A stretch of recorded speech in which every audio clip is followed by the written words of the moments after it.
విద్యాబుద్ధులు నేర్పించాల్సిన గురువే దారి తప్పాడు.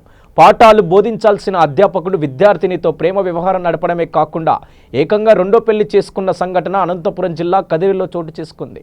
మొదటి భార్య ఫిర్యాదుతో అయ్యగారి భాగోత్తం వెలుగులోకి వచ్చింది.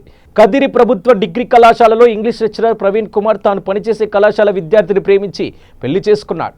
అయితే అతడికి ఇంతకుముందే త్రివేణి అనే యువతితో వివాహమైంది. అంతేకాకుండా ఆమెను కూడా ప్రేమించి పెళ్లి చేసుకున్నాడు. తనకు వివాహమైన విషయాన్ని దాచిపెట్టి రెండో పెళ్లి చేసుకున్నాడు ప్రవీణ్.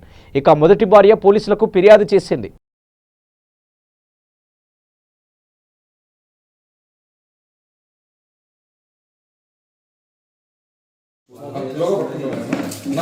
फोटो